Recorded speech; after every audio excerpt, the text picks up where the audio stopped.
nakita akong video. Patulungan natin. Yung hindi pa para nakuha ni Inday. Ano ba?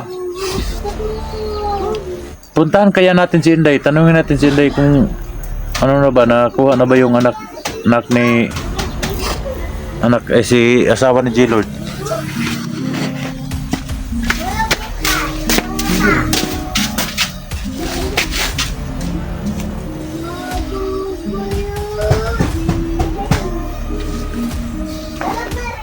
So ayan tol, no? Sabi ni Badan tol,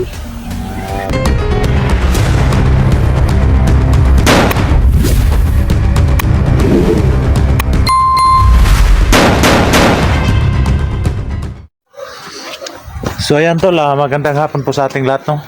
Tayo po nagbabalik sa ating munting channel mga tol. Nandito po tayo sa area, no? Sa bahay ni Junji mga tol. Balak namin sana mag-explore mga tol. Hinihintay po namin si Badan, no? Yan lang po ang hinihintay namin mga tol, si Badan, para makabalik kami doon sa area kung saan nandoon si Tatay Berto, no? Kaso lang mga tol, napakalakas ng ulan doon sa area ni Tatay Berto at saka sa kaharian ni Badan mga tol, kaya dito muna kami sa bahay ni Junji mga tol, no? So samahan nyo kami mga tol, no, sa ating pag video ngayon mga tol, at sana mga tol, no skip and ask lang mga tol. Malaking tulong na po yan para sa akin, no? Shout out nga pala kay Madam Patricia Rad, ma'am. Shout out sa iyo, ma'am. Napakabait mo, ma'am, no? Lalo na kay Tol Eagles, tol. Shout out tol kay Marnes Vlog, Americate. Shout out po idol. Sa lahat ng viewers natin dyan, no? Ma'am Americate, shout out. Esther Gomez, shout out. Ma'am Joby Lucero, shout out. Marapi Bailon, Jinky Piluni, Billy Pedel. Shout out po sa inyo lahat, no? Maraming salamat po sa panonood nyo sa ating video at palagi kayong nakasubaybay, no? Sa lahat ng di na shout out sa mga views natin dyan, shout out sa inyo lahat. At sana mga tol, hindi kayo magsawang manood sa ating mga video, no? Napakabait ninyo, no? At maraming salamat po sa lahat ng viewers natin dyan, Luzon, Visayas, Mindanao. Maraming salamat po. Napakabait niyo sa akin, no? No skip and ads lang mga tol. Malaking tulong na po yan, no? At sana, no, hindi kayo magsawang manood sa ating video, no? At tayo rin na hindi tayo magsawang tumutulong sa kapwa nating nangangailangan ng tulong, no? Lalo na sa mga OFW natin dyan. Shout out po, no? Napakabait po ninyo para sa akin, no? Napakabuti yung tao, no? At palagi po kayong nakasubaybay, no? So nandito po tayo, no, sa bahay ni Junji. Ano na tol, may manok pala si Junji dito.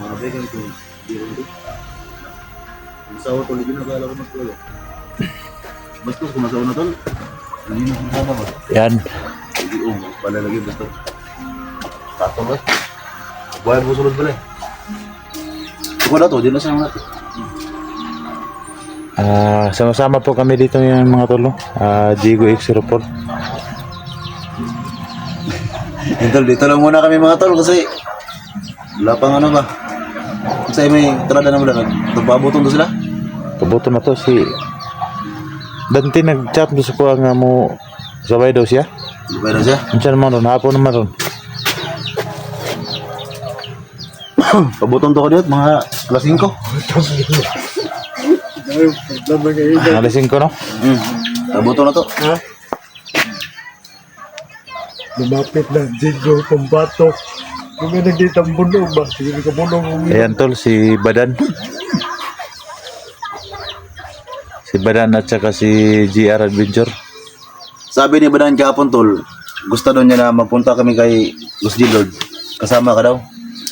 O, para mas malaki yung mga taming ko ba? Bakit? Ano bang... Alam mo naman. Baka mabugbog siya ni J-Lord ba? Nabugbog mo ako. Ipagbugbog siya. Basag yung Bugbogon siya na ko. Dugo. Ngayon, si J-Lord na naman. Alam kong babasag na naman ito. Pero may nandyan ka, Dax. Para Bakit naman Dan? May kasalanan ka kay J-Lord Dan? katulad din sa'yo. Yung pagpatay sa anak niya ba? Na. Hingi daw siya ng patawad. Buka na, Dax. Patay yung katudan ba? Impas yung katudan. Tama, no? Tama, ganyan na. Para sa mga anak. Matay, karon pa ko ka inundamdan ba? Nga, imo maning Ay, Anak, papangyaw pa ng pasaylo na. Tsaka ko na tulog. Kita gid sila. Yung paso na. Magay gusto siya magpauban sa to, ano. ay, kaya sinama ko, sinama ko si Digo doon. Nag-chat sa akin Japon, kasama daw siya. Dito ka, manghingi ka ng sorry sa mga viewers dyan. Sa mga viewers natin dito. Nangingi naman ako. Yung idol. Nandiyan na talaga noon. Kasi hindi ko naman alam yung nagawa ko noon eh. Yung mag-imat kasi. Ikaw naman tama. Ako yung mic di awkward. Kaya natin taluay dia. Impas yung kadadan ba? Napagiday ka sa ladan. Sobra talaga. Ay sala na. Interview ko na ka dito. Ano may ingon mo ni Gilod kung magkita mo dan? Siyempre, hingi ng tawad. So yun lang talaga yung ano ko eh. Yung daladala ko ngayon. Yung paghingi ng tawad. Patay ka ato. Hindi na. Kaya nga eh, sama kita para may depensa naman ako. Kasi pag ako lang, pag magbubugan kami, hindi talaga ako lalaban kasi ako may kasalanan eh. Eh, ikaw lang talaga yung pag-asa ko nga. Tama na yan si Lord. So malaki yung katawan mo, siyempre safety na ako. Kunti na yung Hindi pasa naman ko. pwede ako makikialam kasi may kasalanan ka doon ng tao. Yun na nga eh. Ay nako. Pura talaga akong lungkot ngayon. Pero pag matapos to, so kailangan ko ng matarbaho yung nagmamasid sa amin ni Tatay Berto doon sa bundok. Ang taong itim. Baka ano yun, no? Baka Sagupa ko yun pero babalikan ko yun doon sa may baka kulto yun? Di kaya kulto yun? hindi ko rin alam kasi pero sobrang malakas yung agimat niya kasi hindi ko kinaya. Nung pinatay mo yung anak ni G-Lord, dan hanggang ngayon hindi ka pa nagpakita sa kanya. Hindi pa. Kaya nga gusto ko sa puntahan kahapon eh. Hindi ko naman siya nabutan. Baka ano dan ba? Baka mabuhay mo pa yun dan. No, baka kaya mo buhayin ba? Hindi ko rin alam. Kasi alam mo naman na Dalhin mo doon sa ano? Doon sa bundok ba? Sa mahiwagang puno. Baka kayanin pang buhayin. Hindi pa naman siguro matagal yun, oh. medyo matagal. Tagal na yun. Tagal na ba?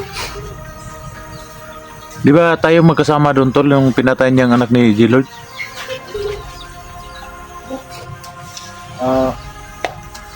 Doon Siguro sa kasi yung time na yun, si Gilord lang yung nilusob ang bahay. Kaya pumunta siya dito sa akin, kaming dalawa. Nagkulap tayo. Siguro nga na panghinaan na siyang loob, kaya hindi na nag-vlog siguro. Ayun na yung damay yung pamilya niya ba? Damay na yung asawa niya. Ha? Nandyan ni Patik. Ginawa ni Ano Patik. nangyari? Inaano? di ba ano tol? Di ba nabihag yung asawa ni G-Lord ni Patik? Oo. Nabihag daw yun. Yung nakita kong video. Dapat tulungan natin Kaya yun hindi pa para nakuha ni Inday. Ano ba? Puntahan kaya natin si Inday. Tanungin natin si Inday kung ano na ba, nakuha na ba yung anak si asawa ni G-Lord.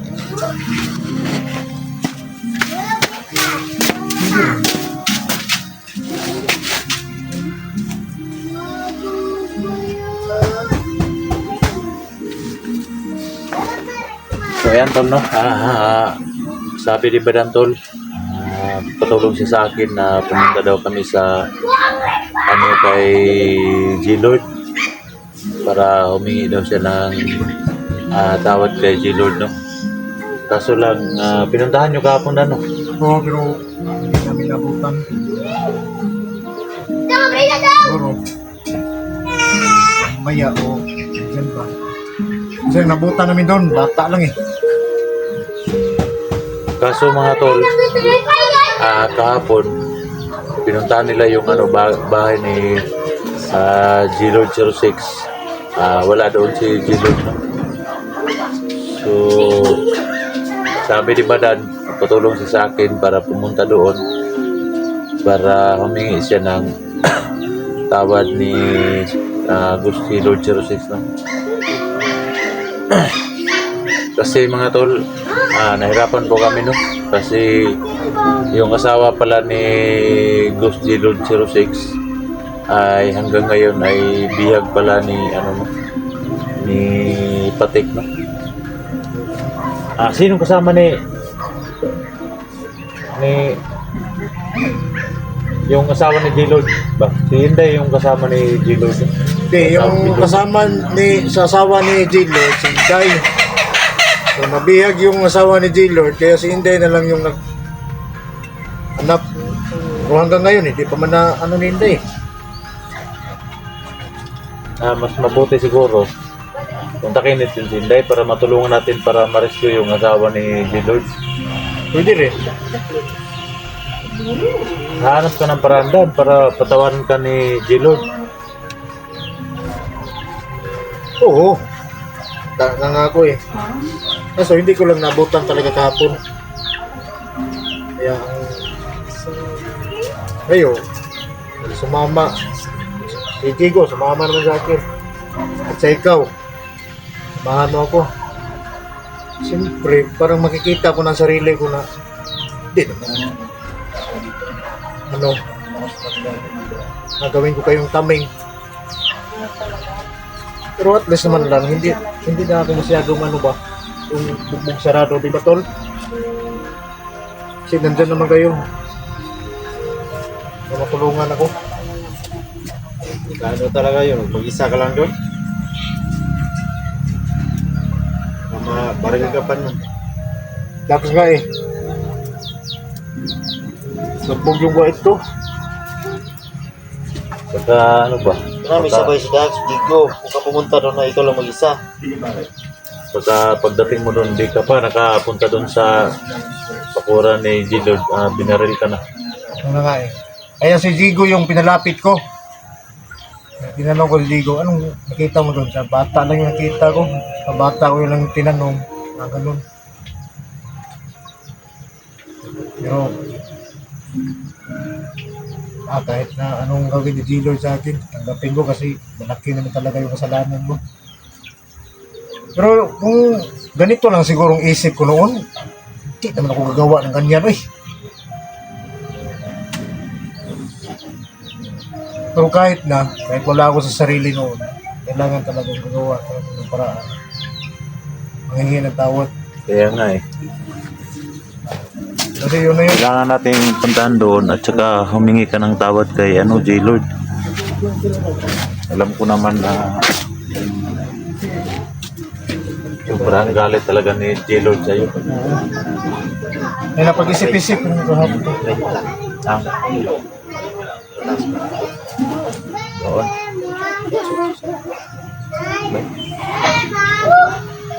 Kasi napag-isip-isip ko kasi sobrang init ng ulo ni G-Lord ngayon ba kasi asawa niya na tapos bigla akong sumulpot dun sa bahay niya.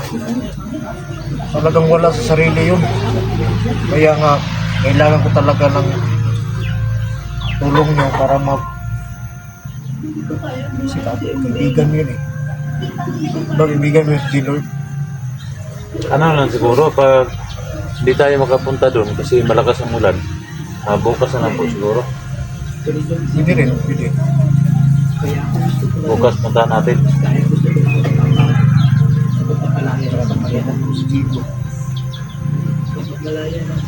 Dito lang po tayo magtulog sa bahay ni Jinji. Pwede rin, at least na atid ko naman yung pinabili ni Tatay Berto sa akin. Yung bigas at saka yung Kanina ka pala dito? bago lang ako dumating. Gusto ko sanang papunta doon kay J-Lord pero sa tingin ko parang wala pa rin tao doon.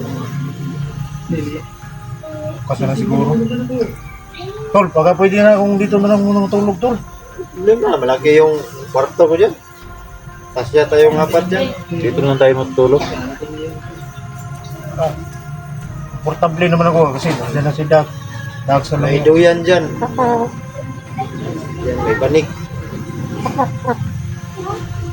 So ayan tol, no, ngayong araw na to mga tol, dito kami higa sa bahay ni John J, no? Dito, no.